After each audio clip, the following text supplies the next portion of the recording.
راديو روح وحياة.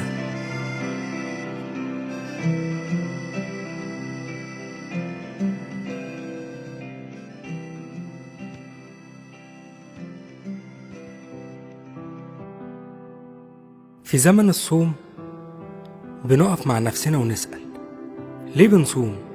وإيه المعنى الحقيقي لصوم الميلاد؟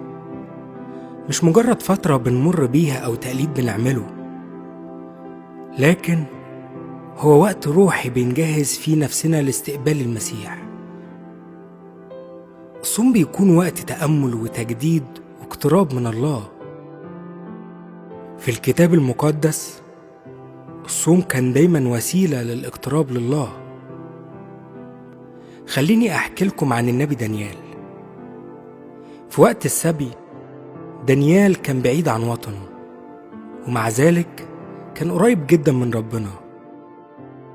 لما واجه تحديات كبيرة زي القرار الملكي بمنع الصلاة لغيره، اختار دانيال الصوم والصلاة. اختارهم بإيمان وثقة، وامتنع عن الأطعمة الشهية وقال أنا هكرس نفسي بالكامل لربنا. وبالصوم حصل على حكمة عظيمة ورؤى واضحة لخطة الله في حياته. واحنا كمان لما نصوم صوم الميلاد احنا مش بنصوم بس عن الطعام، لكن بنصوم عن كل شيء يعكر صفو قلوبنا. الصوم هو فرصة للتوبة والتجديد الروحي، هو وقت نركز فيه على التقرب من الله من خلال الصلاة والتوبة وقراية الكتاب المقدس. زي ما المسيح قال لنا متى صمتم فلا تكونوا عابسين.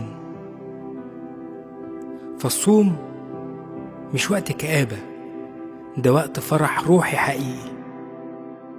الصوم بيعلمنا التواضع، زي ما المسيح اتولد في مزود بسيط، هو فرصة للتأمل في حياتنا اليومية اللي بيه بنعرف نعيد ترتيب أولوياتنا.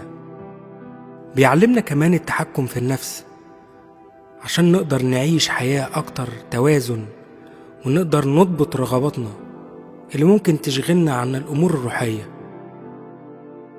لما بنصوم عن الطعام نكتشف إن الحياة الروحية أعمق بكتير من مجرد تلبية الاحتياجات الجسدية.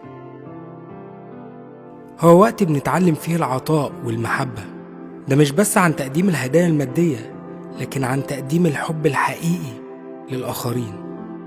زي ما الله قدم لنا أعظم هدية وهو ابنه الوحيد.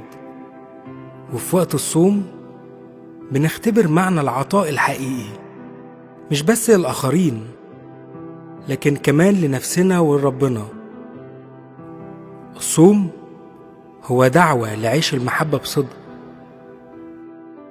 صوم الميلاد هو فرصة نعيش فيها تحول حقيقي، مش بس فترة روحية قصيرة، لكنه وقت بنختبر فيه عمق علاقتنا مع الله. هو دعوة بنسعى فيها نحو حياة مليانة بالسلام الداخلي. بنحضر قلوبنا لاستقبال المسيح بفرح حقيقي. مع كل يوم في الصوم بنقرب خطوة بخطوة نحو التجديد الروحي اللي يخلينا نعيش الميلاد في قلوبنا قبل ما يظهر في الاحتفالات. راديو روح وحياة.